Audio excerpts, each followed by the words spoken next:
Do you know what cheers is in Greek? Is it just I salud? don't. Salud? I don't know.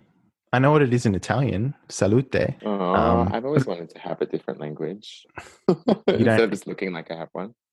You've never heard of Duolingo? Could just get on Duolingo. The Swedish. other bird app. He's really he's shameless in intellectual argument. He's absolutely without character or moral foundation or even intellectual substance.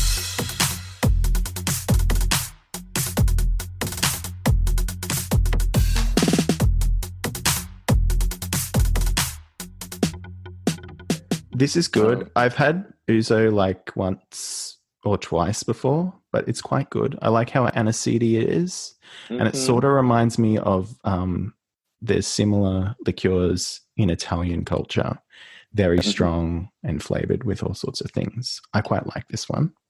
And I like that when it's in the ice, it kind of turns jizzy. It looks like jizz. I really like that too. That makes me very happy. Makes you just guzzle it down. And I also notice when I look at the top of mine, the ice makes it like glittery as well. So it's like glittery jizz. Lovely. And perfect drink for this book. Yeah. Funnily enough, last time I probably drank Ouzo, and I drank it a lot, was when I was 19. Unfortunately, I didn't know any sexy Greek messes to thrust their cock down my throat. But but you know what? I'm sure if they'd given me Ouzo, then I would have. Yeah. Apparently, there's a Greek expression called dry hammering or something, and it's not what you think it is. It's when you drink Ouzo without, because it's an aperitif. You're supposed to drink it with food. But we're dry hammering at the moment, so we are dry hammering it. Yeah, but that's the kind of guys we are, I guess. What it sure is. Once again, appropriate to the topic at hand. What is the topic at hand? The topic at hand is a lovely little book called "Loaded" by Christos Tsiolkas, a now bastion of Australian literature. It is one of my favorite books. Yeah. It is legitimately one of my favorite and most important books to me in my life. Yeah, I think I sort of feel the same way. And I kind of like Christos Tsiolkas just generally as a sort of Australian writer, I guess, because he's got there's a sort of fire to his writing that you don't get in a lot of other Australian writers. I know we're kind of, I don't mean that in the stereotypical, that's because he's a fiery wog, but in the sense that there is sort of a passion and an energy to his writing that I think, you don't get that with like a lot of, not even just Australian, but a lot of just generally Anglophone writers, I guess. Yeah. I was 3 or 4 when this came out, and I wonder what it would have been like to have read this at the time. Because when I first read this in 2009, 2010, it totally rearranged what I thought literature could be. Rearranged your guts. Rearranged my guts. I mean, I fell in love with Ari. Oh my God, he was who I wanted to be, who I didn't want to be. I almost used it as a bit of a Bible, because he's so free. I think I'm getting ahead a bit in our discussion. That's fine. But yeah, I wonder what it would have been to be like, just a few years after, communism, quote unquote, communism had failed. AIDS had, quote unquote, stopped being Succeeded. A death sentence. Yeah. And so yeah, it's this guttural punch. It's such a visceral feeling reading the book. It's very meaty. You feel everything that Ari goes through. Yeah. Meaty, but while being quite short too. I think it's like under 150 pages, but it does pack a punch. My version is exactly 150 pages, which I thought was neat. Yeah. So most people who are listening to this probably know, or, you know, if you do read a lot, you probably know Christos Tsiolkas from The Slap, because that's probably his most famous work. And they adapted that into a miniseries, first the Australian ABC one and then the American one. And what I love about those adaptations is that Melissa George plays the same character in both versions. I haven't seen the American one, so I don't know if she puts on an American accent for that. But basically, they transplant the story into suburban America, and Melissa George essentially plays the same character. And I love Melissa George because she kind of reminds me of those sort of Aussie soap stars that kind of go to London and then get a career, but the career, there's a sort of a bit of a ceiling to the career. They don't really. Not everyone can be Nicole Kidman, you know. I mean, literally the only way that I know Melissa George is I think 10 years ago she was doing some show, and during the promo for it, she said she could wait to see the back of Australia. Yes, I remember that. Yeah. And I remember being like, "Oh my god, who's this bitch?" Yes. Also, she's saying what we're all thinking. Yeah. Also, never trust anyone with two first names as their whole name. That's a general rule that I That's a general. Yeah. Look, I mean, as someone who has two last names, you can double trust me. Yeah, you can double trust me. That's pretty dark-sided, but I like dark-sided. So.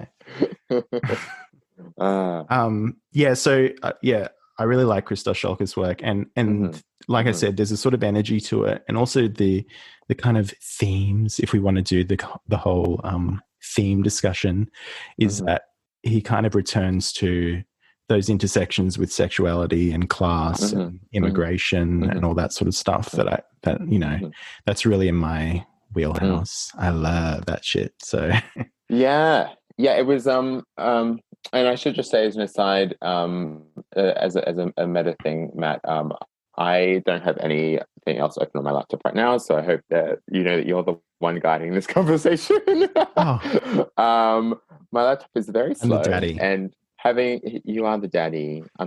But you know, we can switch next time. I didn't have anything. My laptop is terrible, and so if I went to open up something now, then it'd take 10 minutes. Themes of class, yes. When I read this when I was 19, I don't think I really, comprehended, without going into, opinion piece. My background has so many parallels with Ari's. Do it. In that we are both from, low socioeconomic areas. Who have the opportunity to, transform ourselves by heading into, alternate class areas. When he goes to the north and he goes to Prahran, he's heading out of, he's becoming, he's inhabiting a new persona, even if he doesn't really realize. And he's, I think at the point of the book, his transgressions have all kind of interconnected, and he's not really sure how to separate them. He doesn't have the ability to separate them anymore. And now 10 years later, knowing a little bit more about class, etc. It's really beautiful the way that he's almost like clicked on to these really traditional thoughts about, I don't want to say traditional, but maybe progressive is the right word, ways of thinking about class without even realizing it. He lives in this post-gay, race. Well, but the one thing he can't escape is his class. Yeah, that's an interesting thing about that as well, is that, so for those who haven't read the book is sort of structured around the three sort of points on the compass. So it's set in Melbourne in Australia, and I can't remember the order, but it's basically north, south, east, and west. And you don't have to look it up. It's not important. Oh, I just know it by heart, honey. Oh, do you? Okay, all right. What is it? So it's a west, north, south. Sorry, east, north, south, west. Yeah. Okay, so we begin in the east, and Mhm. if you don't know Melbourne, essentially, and Melbourne has changed a lot since this book was published. So the north, for instance, is that's the woggy part, and that's where he goes cruising a lot to have sex with lots of Turkish and Arab men and stuff. And it still is that, but it's very much gentrified, as you would be aware, living in Sydney, of that dynamic. So a lot of typical working class wogs who live here in the area I live in, they just had to stay here, and their house properties went up, and lots of people are sort of demolishing those old beautiful wog mansions and putting up townhouses and making bank off that. So but there's a class element there too that I think is interesting to think about as well, because the North, back when the book was written, was extremely multicultural and extremely kind of working class. Like, lots of people worked in factories post-World War. They came over, World War II, they came over and sort of worked as carpenters, worked in factories, all that sort of stuff. And areas like Brunswick and Coburg were just full of your Greeks, Italians, later Turkish people, and others, obviously. And the class element, you can still kind of see it, because you've got these old sort of houses that wouldn't have been worth much when they were first built, but now they're worth a lot based on the fact of gentrification, and the land is very valuable. So there's a bit of an ascension of class there, from a very working class area to people who have transitioned and become more like what Ari complains about in the book, the Eastern wogs, who are like the I hate saying this, but white adjacent sort of, who kind of had money. But I think we should take a step back and perhaps explain what a wog is for people who are that's probably a good idea. Yeah. How would you define? I mean, a wog? This is a funny conversation. I mean, I'm not a wog, and I'm not from Sydney. I'm from Brisbane, which is, by all accounts, the most ethnically homogenous city in the country. And by that I mean it's spicy white. Actually, I think Adelaide would be more homogenous. Maybe that may be the case now. Anyway.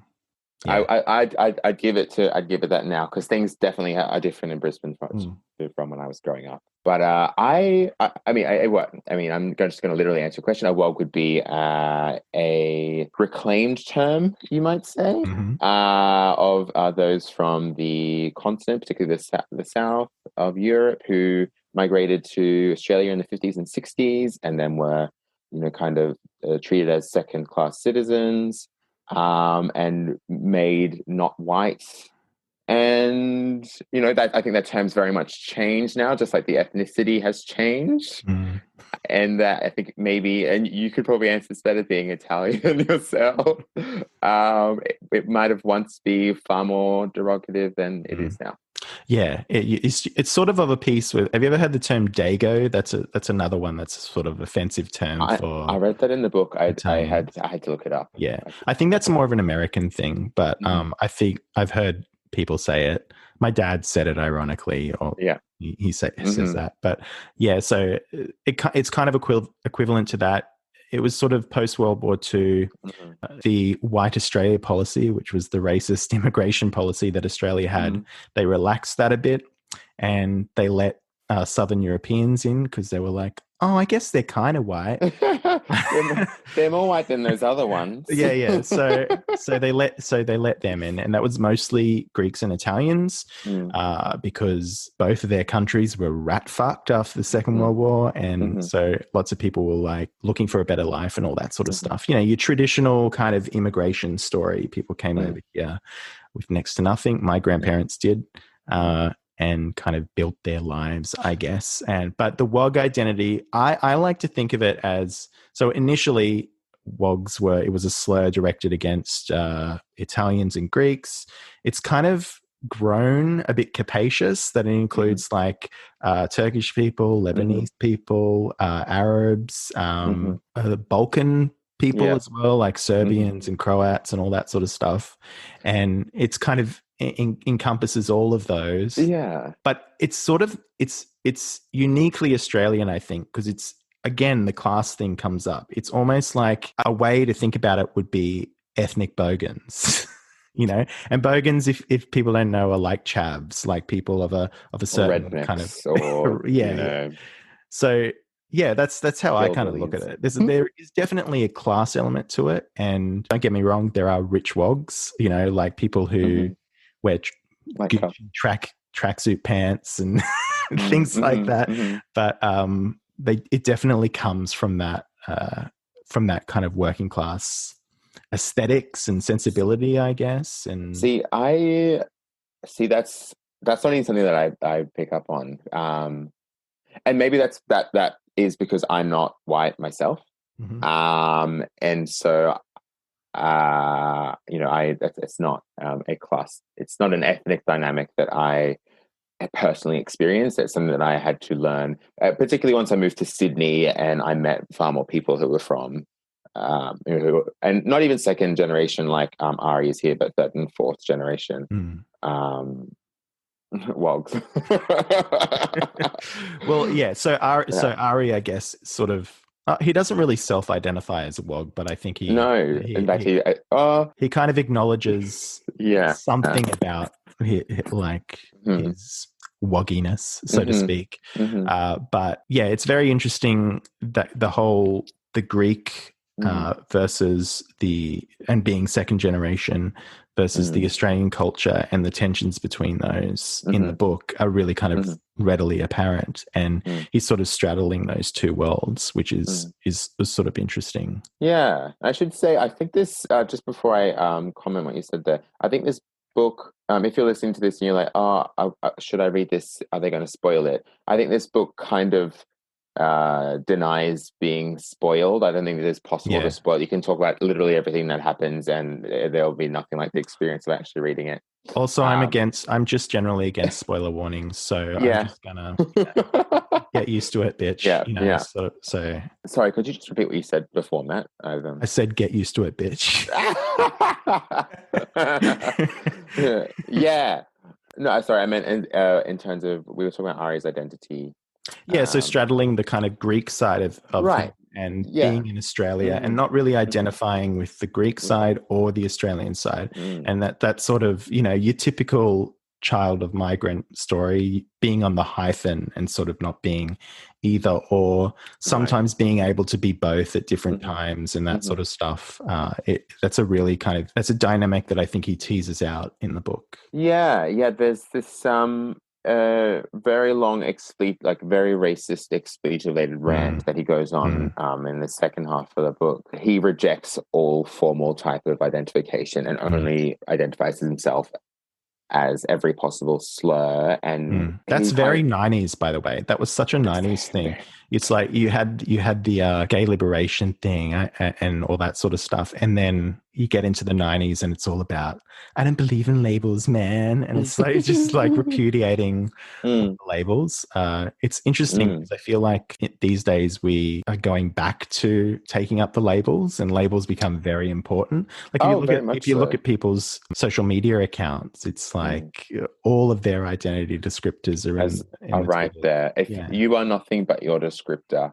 And it's funny because I was going to remark on the same thing at one point, where this kind of anti-assimilationist, anarchic bender that Ari's going on, which was really strong in the 90s, like the idea, like the kind of gay anti-equal marriage, anti-assimilationist through line was strong in the 90s, and it went away. It went there. It's never really come back. Yeah, now we're in this mode where the labels that we give to ourselves are almost proxy for an identity, which is why I felt prophetic sometimes reading this, in that Ari feels like the world is making him identify as something. People are always, like, I think he's asked like 4 or 5 times in a very short book by random strangers, what do you do for work? Do you want to study? who are you? What do you want to be? And he violently refuses it every single time, with the only language that's been given to him, which is this ultra masculine, aggressive, racist, homophobic jargon. Which is interesting because I think in some senses that is very much a part of being that sort of wog. So Yeah. he repudiates the whole wog identity, but it's to be like that is sort of so woggy. Yeah, he can't.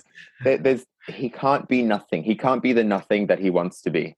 Yeah. Yeah, and that's his struggle, I guess. The thing that's interesting about that as well is that I don't know how many times it's brought up with, and we're going to talk about the film version as well, but it is brought up in the film, but I think it's brought up once or twice in the book as well, how he's compared to Persephone. Yeah, I think it's only just once in the book. Yeah. Do you know the myth of Persephone? Absolutely. I played Hades in a terrible stage production. And you whisked Persephone off. Oh God. It was me and a beautiful lesbian, and we're both black, and these two white people, dears, were putting on a terrible adaptation, and we were like, get us the fuck out of it. Oh, was it one of those it's an all black cast of a traditional Western story or something like that? I think that they were happy that happened, but I don't think that was intentional. I don't think I don't think there was a lot intentional. That was one of the main problems, I guess. Too many pomegranates. Too many fucking a very sticky production. Yeah, so the myth of Persephone, how I think that sort of maps onto to Ari's in-betweenness, because Persephone is she's sort of whisked away to the underworld for like a third of the year or something. She lives in between these two, half the year. Yeah. She's whisked in between these two places that she doesn't feel fully she doesn't feel fully a part of. You can make that argument at least. But I don't know how far that metaphor goes though, because who is Hades then? And which world is which? Is like the wog world Hades and the upper world Australia, or vice versa? This is the problem with metaphors and like literary allusions, is that it doesn't always make sense. But what do you think about that? I mean, I just spent like 100 hours playing Hades on my Nintendo Switch. Playing Hades? Playing a game called Hades by Supergiant Games, which kind of blew up over summer. Is that like a JRPG or something? No, it's a roguelike. It's a roguelike game. So you play the son of Persephone and Hades, who is struggling to get out of Hades, like he placed Hades back to the upper world to get to know his mother. There's quite a few parallels with Loaded, in that you also play an angry bisexual who kills and fucks as many things as possible in order to find some semblance of equilibrium. That's the angry bisexual's answer for everything. Killing and fucking. Although I shouldn't necessarily call Ari bisexual. He doesn't actually identify himself at all. He does fuck men. His identity is I like to fuck men, which I find very relatable. Thank you. That's so relatable. I just identified so much with him. So much. But I guess technically he does have sex with women too, or does things with women. But who hasn't? I wrote it down somewhere. The quote he says is something like, the dark secret that every man has is that if it's dark and it's wet, you'll put it in there when you go to bed, or something like that. It's something like that.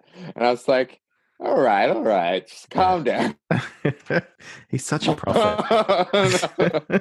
Pearls of wisdom from a 19-year-old. Yeah. Yes, but his striving. So I was bringing up Hades, the video game, because the kind of resolution of that game is that it's impossible to bring these two halves together, and it's only in the constant churn that you can kind of come to some sense of things, and there's no resolution. No, so the thing with Hades that I think is interesting, and speaking of Ari and his approach to being in two worlds, is he sort of deluded by that though? Because when you think about it, the story of immigration, whether we like it or not, tends to be one of assimilation over multiple generations, right? So if Ari ever, if Ari doesn't die of a heroin overdose or something, he'll probably have kids and maybe. I don't know. Oh my gosh. But you know what I mean? Like successive generations, it becomes less of a thing for those migrants. Sorry, could you just broke up a little bit then? Could you just like it becomes less of a thing for migrants over successive generations because there's a sort of a kind of assimilation that happens as much as you resist it. Like people have kids and they have kids and and we're all dispersed. Yeah, I mean is he a bit deluded? I guess is my question. Deluded in terms of in the sense of find something that's going to naturally happen over time. Yeah, pretty much.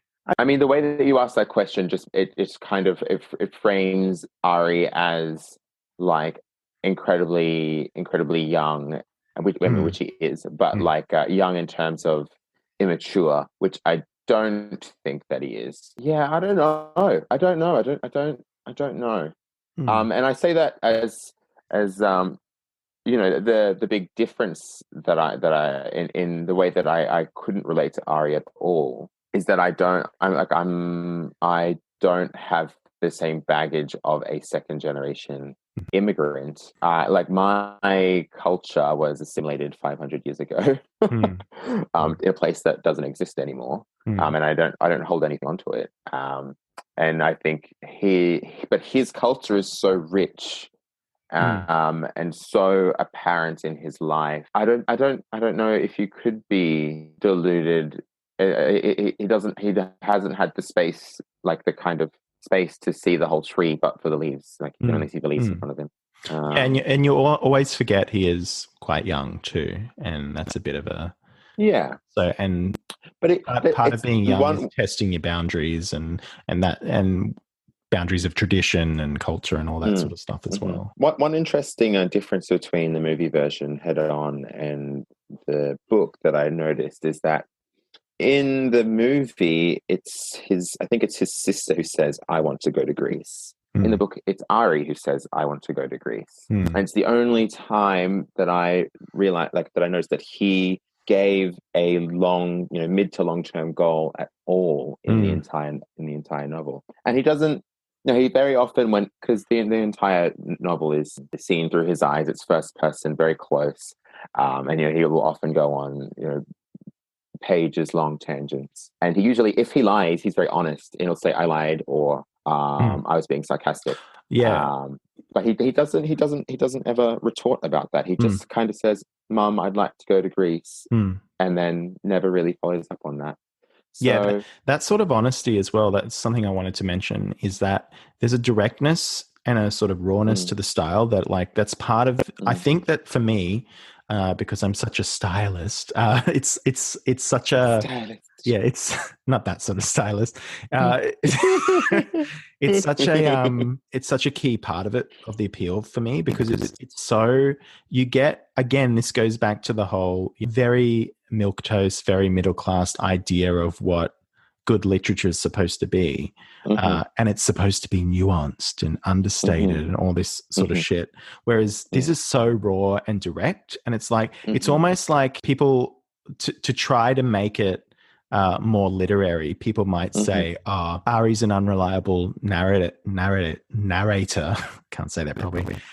But he isn't. He's like the most reliable narrator. He's incredibly reliable. And that's why I say, I find him to be quite mature, despite him having, a very narrow life experience so far, in that he knows exactly how much life experience. He knows he can't have what he wants just yet, and he's not going to pretend he's something that he isn't to please other people. It's and that's I think when I read this when I was younger, because I think this is my third time reading it now. I was very envious of him. I was very envious of Ari, despite the quite traumatic things that have happened to him and that he goes through, that he perpetrates.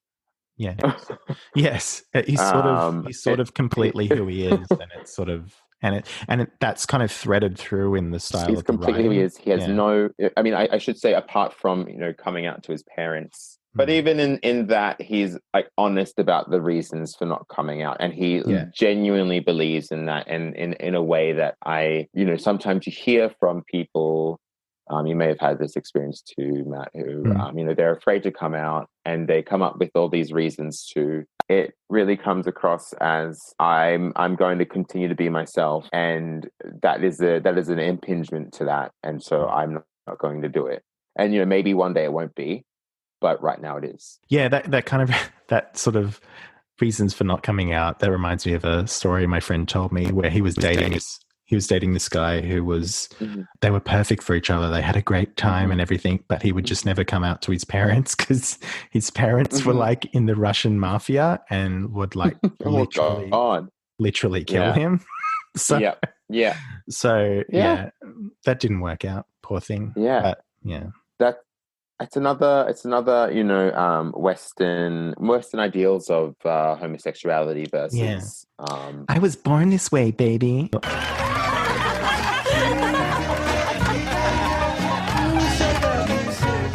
They tell you that God is dead, but man, they still want you to have a purpose. They say, look at your parents. Hard-working migrants, work 2 jobs, struggle all your life, buy your kids a house. There, that's purpose. They tell you to be a doctor, a teacher, be creative, do something, believe in something, believe in family, in the future, save the world, believe in love. But fuck it. I'm no scholar. I'm no worker. I'm no poet.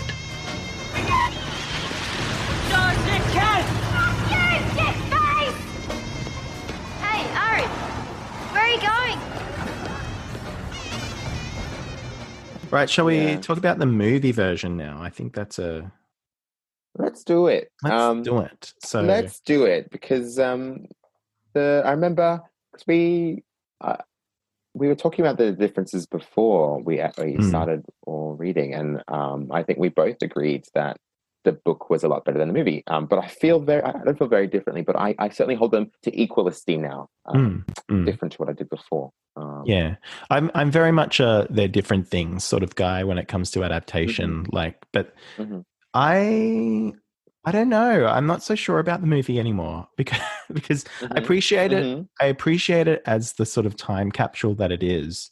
There are certain things that the director Anna Kokkinos does that are really interesting and kind of, the I don't know how to explain this, but the kind of overexposure and the weird stuff she does with frame rates when he's on drugs. That's kind of like, it's a bit naff, but it's also like not many people did that prior to this. Like a couple of years later would be, have you seen Requiem for a Dream? I have a long time ago. Yeah, and you remember how like they used the editing and the kind of, the cinematography and everything to really hit home visually the experience of taking drugs. It's really like prior to Requiem for a Dream, like it was just like people taking drugs, and there was like there's very few examples that I'm aware of anyway that tried to represent it visually, unless it was like some 60s groovy thing and there's colors everywhere, and paisley and stuff. But I appreciated that she tried, like she overexposed some things of him like walking around the city and stuff. And I remember so that originally I read the book and then was excited to see the movie and then was disappointed because I felt it couldn't hold up. But then upon the rewatch this time, I watched the movie first. And then read the book, and there were a few things that the book needed to fill me in. So you mentioned heroin before, but Ari is pretty adamant. Well, he's not adamant, but he's quite scared of heroin in the novel. And and it should be mentioned, he's an intravenous drug user. So he shoots up speed, I think a couple of times in the book. In the movie it's heroin. Well, that's what in the movie. They didn't really say what it was, and the effects of the camera didn't really. They don't really say. It's just white powder, and I was like, "What is he doing? Shooting up talcum powder, like heroin and speed." Yeah. It helps with my chafing. Flour. Yeah. Yeah. I'm cooking later, so I thought I'd just pre-cake. I'm going to have a bit more ouzo. Do it. Now that we've changed topic, we're at our midpoint. I might as well, actually. It's funny that you mentioned the filters because I put in my notes here. I've just put Fight Club filter. Yes, yeah, that was such a. It was a year. The film was a year before Fight Club, actually. So it could have just been the '90s, the '90s vibe, the '90s aesthetic. Yeah, the '90s vibe. I totally don't remember that because I'm too young. Spotting, but I don't. Yeah, both Tsiolkas and Kokkinos seem to be very interested in this particular Greek uprising that seems to have had an influence on Ari's parents, something to do with a polytechnic that I looked up very, very briefly and don't have much knowledge about, so I won't talk about it too much. Apart from the fact that Kokkinos seems really interested in it, and she's laid in a few extra little scenes to contextualize Ari's background. But apart from that, I did really enjoy this time, the way that she chopped and changed the scenes. There are a few scenes that, because if we, I don't remember if we've said already, the entire story, both the movie and the book, take the place over 24 hours. In the novel, particularly once Ari started using his drugs, he goes on massive rants, massive asides. Yeah, that the bulk of the book really is. Yeah, and sort of whole chapters. Yeah, quite a few of these asides have been rearranged and changed so that they take place during the 24 hours, and that also lends credence, gives more weight to the daytime, whereas 70 to 80% of the book takes place during the night. Yeah, that's true, actually. Never thought about that. A lot of the movie takes place during the day. Most of that is him like cruising and stuff, though, isn't it? Like in the movie? In the book? In the movie. During the day, like a lot of cruising. And there's a lot of cruising. But I also meant that the characters that appear in the book during the day, Dina, Joe, Betty, are given far more weight in the movie. And Johnny, although I would say Johnny is the book character and Tula is the movie character. And also the character, the quote-unquote love interest, Sean, who was George in the book. George in the book, and has been greatly expanded as a kind of a motivation for Ari, which I think I hated the first time I watched the movie, but really kind of latched onto this time, because I think Kokkinos really has gone through the novel and said, what is it that Ari's looking for? What can we as an audience attach to? And how can I translate it in a way that isn't totally naff? And the way that she kind of builds up this, potential out for, I don't want to say out, but this potential alternate life for Ari, I think is done really quite well, without taking away from the George character in the book. When Ari beats him up at the end and says sorry, sorry. I found that a really, really like that much more effective in the movie than I did in the book. Yeah, well, correct me if I'm wrong, but in both the book and the movie, George/Sean, so George is the book version and Sean is the movie version, is the only Anglo person he gets with in both the book and the movie, because normally isn't Ari like fucking with wogs and lebs and Arabs and all that sort of stuff, in both the movie and the book. I'm pretty sure that's the case. Yes, that's definitely the case for the movie, because that's definitely something I thought. But is George Greek in the book? I don't think so. No, I think George is. I know. I don't have a note. George is it's a common Greek name, common Greek anglicization. I know, but I'm pretty sure he's like stereotypically Aussie. I think, yeah. So what's interesting about he's a friend of Maria who is Greek, but I don't think he is actually Greek. Yeah. Like he's all talking. Sorry, I've just got the beginning of the book open here. He's talking about his blonde hair. So yeah, he's not Greek. Well, Greeks can have blonde hair. Alexander the Great was blonde, although he wasn't. What really do you Greek. mean? let me be racist on this podcast, Matt. Let me. Have you ever been blonde yourself? Have you ever done the dye job? I have.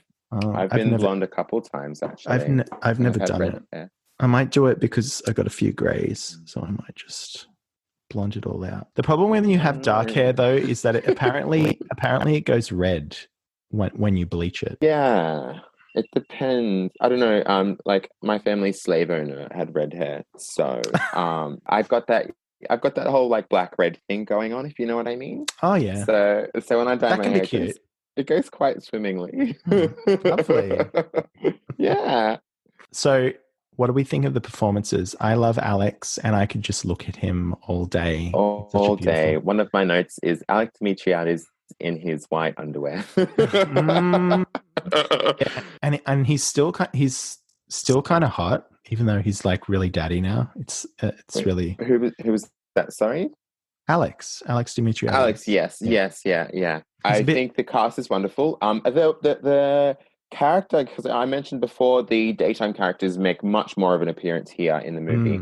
They're more fleshed out. The character of Betty, which I also noted was the most sexually explicit sex scene in the movie is with a woman, which is really weird, particularly because they don't really end up having sex. He eats her out, and then they out each other for being lesbian and being gay, and are really good friends. And God, I don't have the name of the actor here, and I feel really bad about that. But she really brought that character to life in a way that she doesn't really exist in. She's in literally one scene in the book, which is that eating out scene. Excuse me, because she's the first person Ari had sex with, I believe. But then she's expanded into the scene where, he calls her a dyke and a lezo, and she calls him a pufda. Is this really sweet, beautiful queer friendship scene. Yeah. And I think she kind of took on elements of Maria and Serena from the novel.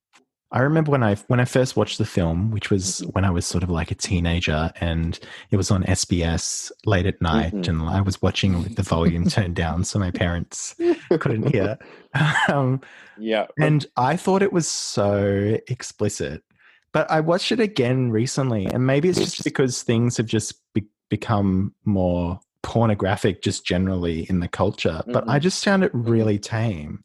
Like there's you don't see much of anything really. It's all very suggested. I mean, you see Alex Dimitriadis' cockhead, but that's about it, and it's sort of just like, it's just like a flash, but it's just like, it's, and that's the first scene, right? That's what happens? Sort of the first. I completely agree with you, because I'm like, oh, which scene is that again? yeah, it's so tame, but still, I think it still has an R rating though. Yeah, I mean, I believe that. That's weird. And the one way that I will disagree with you is the scene where he shoots up Speed. I still found that to be quite difficult, not difficult to watch, but I was like, I mean, I was actually a bit frustrated with it, because like I said, it's not actually clear what he's doing, and I thought that should be made clear, because different drugs are very different, and I don't think it should just be, oh look, drugs are so intense. It's crazy, man. But also because drugs are wildly different now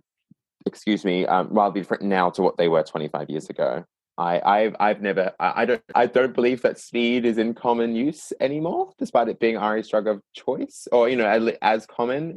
Heroin certainly is not the horrific, tragic, life-ending plague that it once was. Icy take. How do I do heroin, kids?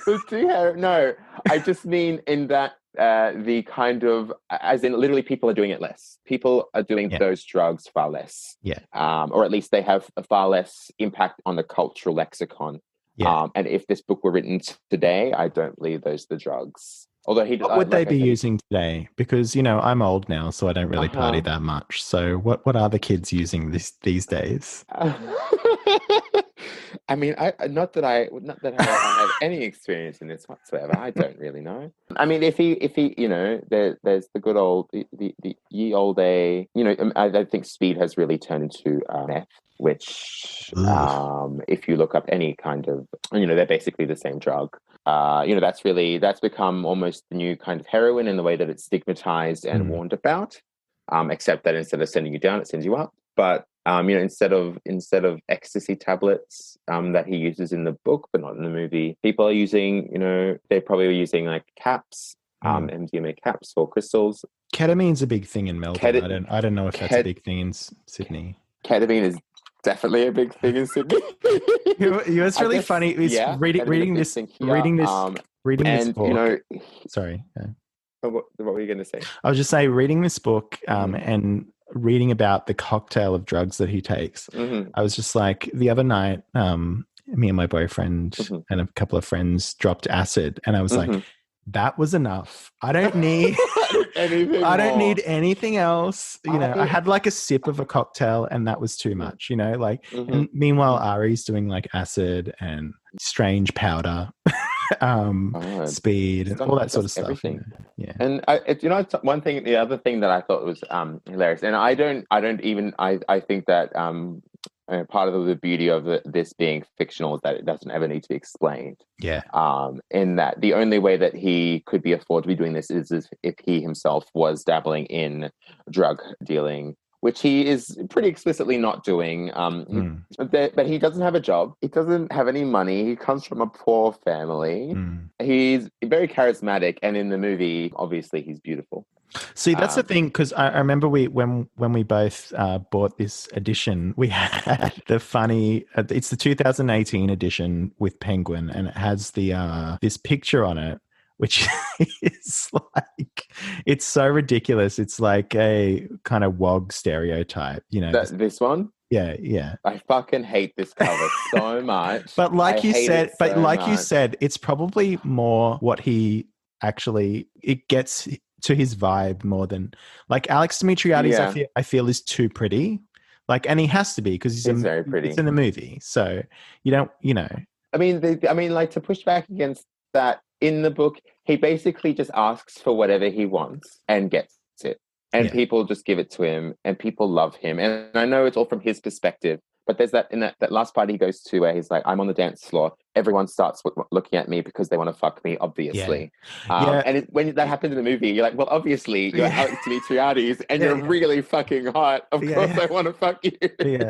But I think with Ari, it's like, I don't know whether he's as good looking as Alex Dimitriades. I think it's like, because he's got the wog thing going on, because he actually references that. Right, yeah. On one page, and that is true. It's one I took a screenshot of the other night, which I thought was really good. He's like, it's so funny because he's like, I sleep with faggots, but they always disappoint me.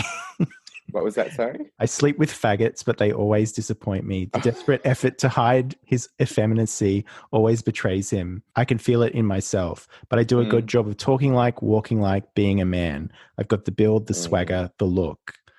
More, I've got the fuck you, I don't give a shit attitude perfected to an art form. Faggots love sleeping with me. They think they've scored a real man. Being a wog is a plus as well. So like I don't know, it's not clear to me whether he's actually sort of like, he looks like Dimitriades, or if he's just got that like, oh, he's manly, he's macho, he's a wog. It's hard to say. I mean, he's also contradictory in that he's pining for Sean, he's pining for George, and he wants their kind of love. He says to himself, I refuse to say that I love them, which is just, a tacit acknowledge that he does.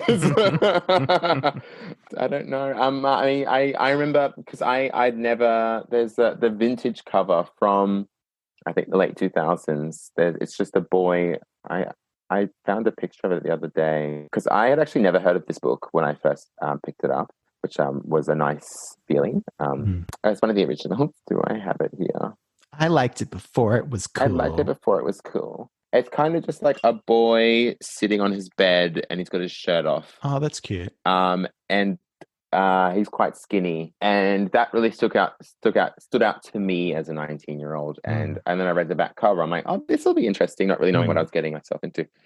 Even when I was 19, when I was 19, I kind of used this book a little bit like a Bible in terms of, oh, I want to be more free. I want to go out and do things. I want to be like those people who go places. And now being 10 years older, feeling more like an older brother to Ari. I mean, I guess both versions, both the kind of meek, I don't really know what I'm doing, Ari, and the mask persona, the two personas that he has.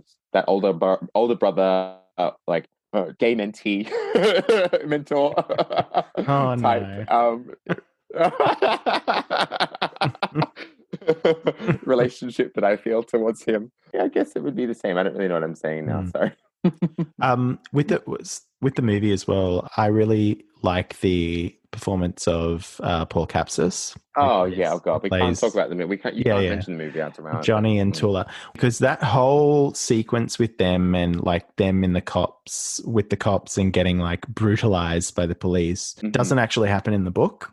No, it's completely new. And so I'm like trying to work out why it's there. Like there are certain aspects of it that I can kind of glean as to what Kokkinos' intentions were there. But in another way, I'm like, it's a bit on the nose, like, and watching it now as well, it seemed even more on the nose to me because it was like, it was more powerful when I was younger and I watched it. But now I'm just sort of like, interesting. Because when I watched it when I was younger, it felt overdone, really on the nose, super obvious. Watching it now made it feel essential. It felt, of course this happened. Of course this happens all the time. This still happens. It doesn't happen in the novel, but it felt important in adaptation to have this very like visual reminder that Tula is at risk of, physical violence, far more so than Ari is, and yet is still stronger than Ari in terms of standing up to it. And having that, because that's the second last sequence in the movie, and then the final sequence is him finding solace in Sean and then violently rejecting it. He's still not able to kind of get through these kind of violence of modern day society the way that Tula is.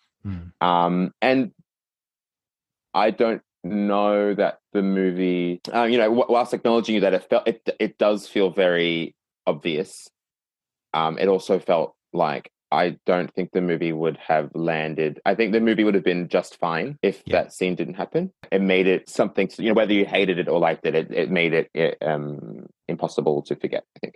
I think I understand why it's there in some sense, because in some ways the book itself, if you just sort of followed the book's kind of narrative, nothing much really happens. And I can see why they kind of tack that on the end, because it's something that happens, and it's sort of like a reckoning with both Ari's relationship with Tula, but also Ari's lifestyle itself, and like whether he has, because he's always saying, wogs are cowards, stuff like that, and like he is the one that's sort of cowardly in that whereas Tula isn't. So I get why it's there, but it's just like, it's very, part of me was just like, have you ever seen Showgirls? No, so this is bad, but I haven't actually seen Showgirls. Okay, all right. Which I know everything about Showgirls. All right. But the fact that I haven't seen Showgirls. I love Showgirls, but the worst scene in the film, and I'm not like, it's a rape scene, right? And it's so tacked on. And I'm not one of these people that's like, ew, rape culture, blah, blah, blah, blah. Like, I don't, if it's in a movie and it sort of makes sense, it's fine. I'm not really that sensitive. But this is it's the only truly awful part of the film for me, because it's just a tacked on rape to give Nomi Malone kind of motivation to complete her arc. And it felt a little bit like that to me in the film. I get why it's there, but I don't have to like it. I mean, you absolutely don't. I guess, in terms, because we're talking specifically about adaptation instead of the movie as its own thing. The equivalent scene for Johnny / Tula, and if you haven't read or seen Head On or Loaded, Johnny is Ari's best childhood friend. They grew up together. They came out together.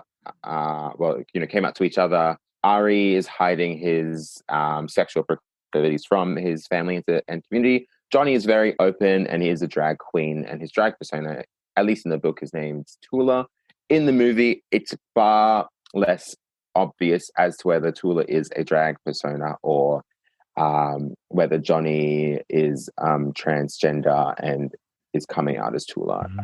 In both cases, in both the movie and the book, she's inspired by her mother. So she puts on, I think Tula, I think that's in the movie, Tula is her mother's name, I think. I believe that's heavily implied in the novel, if it's not stated. Yeah. But the equivalent scene, in the book, it's never shown, but Ari talks about it. The fact that Johnny has started to be raped by his father, and it has become a topic of gossip amongst his friends, and he doesn't like that. And that the last time we see Johnny, he's heading home to his father's house, or to his home where his father lives. And we don't really know whether that's going to happen again. And that is replaced here in the movie with them being taken to jail. And instead of him being beaten up by this kind of Greek past, he's beaten up by a common. There's a white police officer who is the superior, and he directs his Greek police officer subordinate to beat up Tula. I don't know how Kokkinos would have portrayed Tula being raped by her father. That would have like made the R rating worth it, right? that would have made the R rating worth it. But in terms of not wanting to demonize the Greek community, in terms of effectively showing that because I think one of the points that Tsiolkas may have had would be that coming to Australia has in parts of the Greek community created this type of corruption. Or perhaps the corruption that was always there has been allowed to seep out. Maybe that was a point, and I think that's what Kokkinos was trying to show. And I mean, I should also just say it's a fantastic, fabulous acting moment for Paul Kapsis. I think it probably started his career. I mean, I don't disagree with you. I wonder what that movie would have been like. I think it would have felt very different. It's one of those things where, like, I realize that it's a key part of the movie, but I'm just like, it's one of the, it kind of made me groan at the same time. It was a weird feeling. Yeah. It's like, yeah.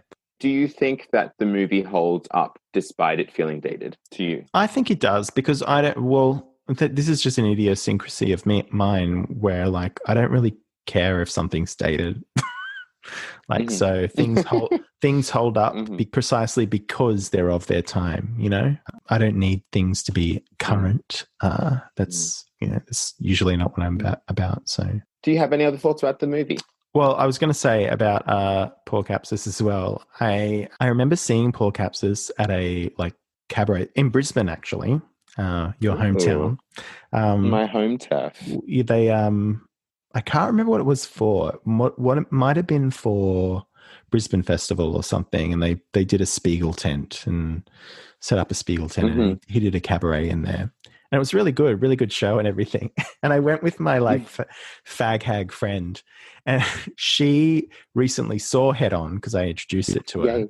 And because I introduced it to her because she was doing like a PhD on drag and transvestism in Australian film and TV. We go in there, we have a few drinks, and we watch the show, and then afterwards we're having a cigarette outside, and he comes around, not to meeting the adoring public. He just randomly comes out, and he's having a cigarette as well.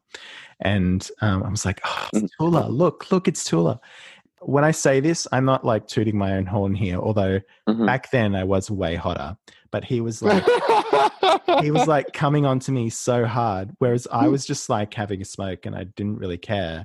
But my friend was obsessed with him because she was like, "Oh, and this, and like, you're seeing you did this," and he was like, yeah, and like kept going over to me and just being like blah, blah, blah, blah, blah, and like trying to get with me while she was trying to get with him, so to speak. So that was kind of fun.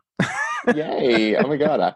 What a gorgeous comedy of errors. Yeah, it was lovely. And I think she's She goes to all of his shows and afterwards, like, meets him, and every time he doesn't remember. Doesn't remember her. No. Poor thing. No, he's the type of homosexual to be focused on the men. Yeah. Yeah. And there's nothing wrong with that. He's very he's blind to females.